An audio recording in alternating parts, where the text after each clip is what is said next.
Próxima da Carla Varela. Olá, Paulo e Dr. Walter. Quanto tempo? Oh, vamos lá, de novo. Olá, Olá, Paulo e Dr. Walter. Quanto tempo dela, abriu parênteses, em média, está demorando para sair o EB2NW para quem está no Brasil e para quem está nos Estados Unidos? Em média é complicado. Se você falar que a maior parte dos casos leva de 1 ano e meio... Bom, até o Brasil vai demorar mais, mas 1 ano e meio a 2 para julgar a petição e depois é que ele é encaminhado para o consulado. Então vai ser mais que 2 anos. Recentemente eu tive um EB2NW aprovado em 4 meses, tá? Uau! Entramos em novembro e em março veio a aprovação. Foi absolutamente surpresa total. E uma pessoa altamente qualificada, mas não justifica, porque os processos têm uma linha natural de primeiro que entra, primeiro que sai, mas a gente vê que na prática não funciona assim. Foi curioso, porque o cliente, até eu falei com ele no dia seguinte, ele me ligou e falou, o que aconteceu? O que aconteceu? E eu falei para ele, olha, se eu fosse vendedor, eu ia te falar que o teu advogado é muito bom, mas não tem nada a ver uma coisa com a outra. Foi aprovado em 4 meses, porque foi aprovado em 4 meses. Caiu no colo de alguém lá, alguém viu, gostou e aprovou teu caso e vamos em frente, né? E aquele negócio de pagar para ir mais rápido que o Não existe pro NW, só não existe pro EB2 quando é por oferta de emprego, quando você tem que fazer Labor Certification pro EB2. Eles querem instituir o NW ainda esse ano. E aí que eu falei no início que vai levar um monte de negativa, né? Porque tem muito processo que de fato não tem mérito. Quando vier esse monte de processo premium para esses NWs que você olha e fala... tem gente assim, sem nenhum demérito. Eletricista aplicando para NW não é o tipo de perfil que qualifica para essa modalidade, tá? Claramente, mas tem gente que está fazendo. Então, tem certas distorções aí fora que são preocupantes, porque elas estão contaminando o universo total desses processos. E você sabe o meu discurso desde o início. Tem mérito os processos? Alguns têm, outros não têm. O ponto é que isso está sendo vendido de forma errada, tá? Então, escolhidos a dedo por pessoas que realmente têm currículos bons e que merecem migrar e que vão trazer benefícios para cá, funciona. Outra tendência que é preocupante. Eu já soube de casos onde a pessoa não qualifica, ou o escritório que está fazendo, escritório entre aspas, quem está fazendo aí, produz as cartas de suporte ao candidato do EB2. Cartas que são absolutamente falsas, elas não refletem o histórico da pessoa e estão sendo submetidas para atestar que a pessoa teria habilidade excepcional, quando ela não tem essas cartas. Então é algo que estão documentando uma fraude, deixando isso nesses processos. Isso a pessoa está assinando, né? A pessoa está assinando. Isso é altamente preocupante. A aposta desses players aí de mercado é que ninguém vai checar porque o processo tem milhões de páginas. Não é por aí. Eu acho que cada um é o que come, né? É o que a gente diz. Então, aquilo que você faz e o que você coloca no mundo diz muito a seu respeito. Eu acho que as pessoas têm que ter um pouco mais de bom senso e saber os limites daquilo onde elas podem chegar. A questão não é vexaminosa você ter ou não ter habilidade excepcional. A questão é saber se isso é verdadeiro e se você tem reais condições de migrar para cá nessa modalidade. Esse é o ponto.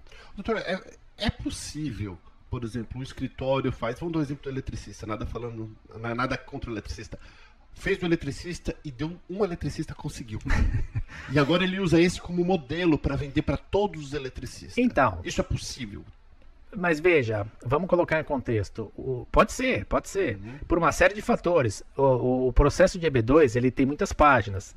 Sei lá, vai ver que alguém estava numa sexta-feira à tarde lá, olhou aquilo lá, vai ter um carimbo de aprovado e não viu nada. Pode ser, ninguém sabe. Chega uma carta dizendo que foi aprovado. Agora, vamos falar em termos práticos. Você fala assim, o eletricista voltado para essa atividade, ele descobriu uma corrente alternativa que vai fazer isso, vai fazer aquilo. Uma vez eu citei o exemplo do homem que tinha inventado uma tomada que você colocava a geladeira e diminuía o consumo de eletricidade em 80%. Então, sei lá, tem variantes aí que você fala, bom, isso interessa. O país vai ganhar muito com isso. Sim. Então, não é o eletricista em si, mas o exemplo que eu estou dando é o eletricista comum. É a pessoa que... sei lá, arruma aqui a fiação e tudo mais. Não é o perfil, infelizmente não é. Mas às vezes um desse pode conseguir e essas firmas... Paulo, eu vou te falar um negócio. Eu acho que independente de conseguir ou não, essas firmas vão continuar fazendo para todos os eletricistas que baterem na porta deles.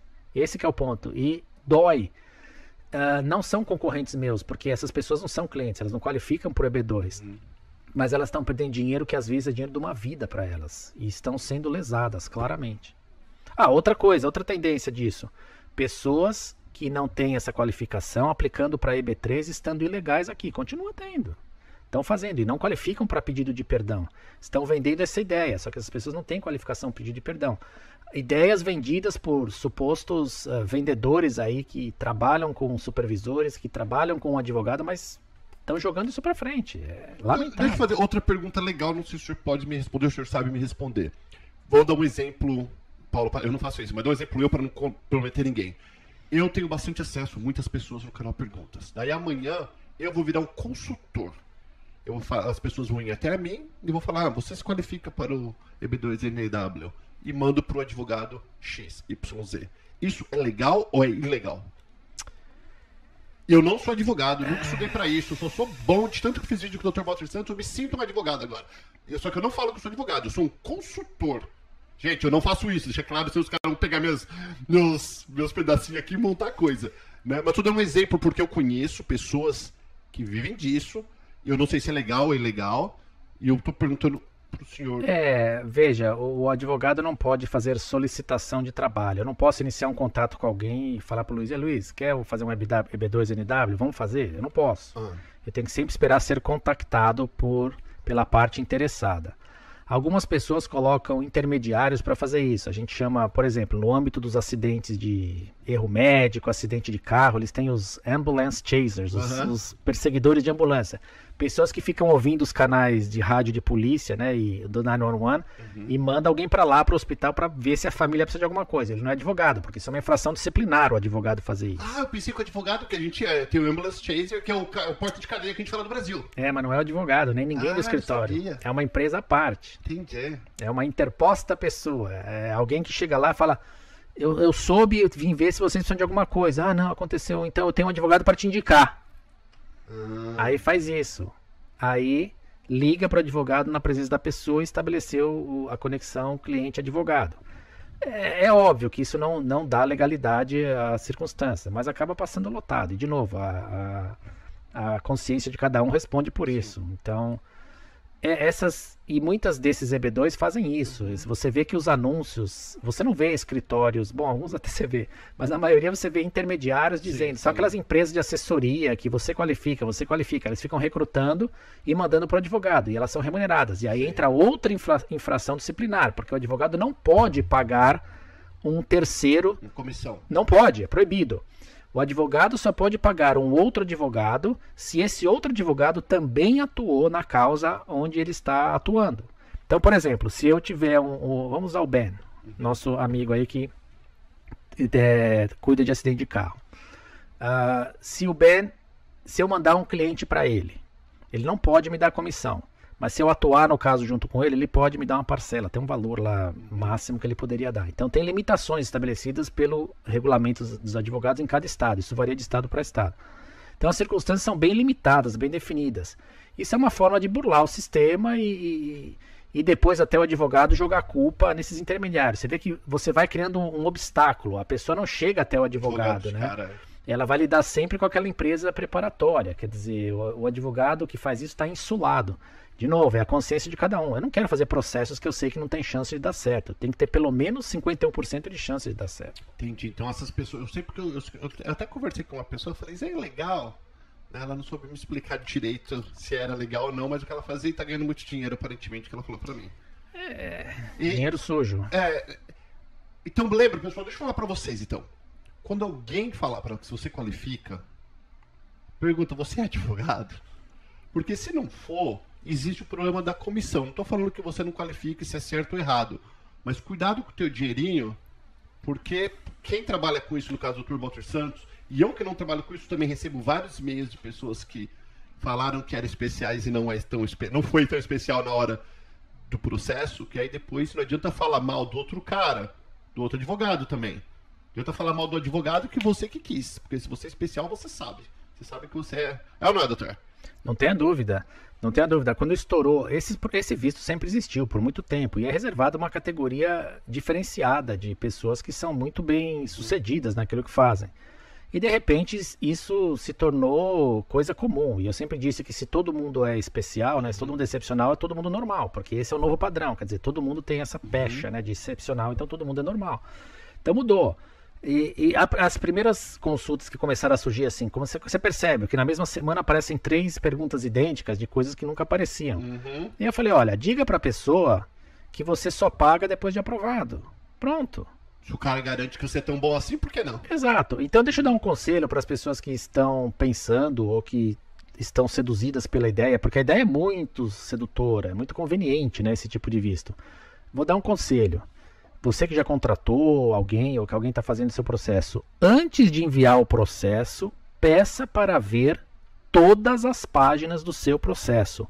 Saiba o que tem lá dentro a seu respeito, porque a história dos dentistas revela isso. Os dentistas foram feitos como pesquisadores dentários, dentais, enfim, e foram todos negados por conta disso. Então saiba o que aparece naquele processo, se as informações são verdadeiras, se refletem o seu histórico pretérito, passado, do que você fez, e se refletem o que você vai fazer no futuro, porque você vai ter uma obrigação. Você está dizendo pro... Lembra que você falou da pessoa que está na construção e vê... tirando foto, né? Assim. Então, e saiba o que está lá, porque você está dizendo para o governo, eu sou excepcional e eu estou vindo para cá para fazer isso. E depois, se você não fizer isso, você mentiu para o governo. E você tem sérios problemas no futuro. Ah, então pode dar problema. Lógico que pode. Eu falo que eu sou o melhor cameraman do mundo, só que daí depois que eu peguei meus documentos, eu vou para a construção.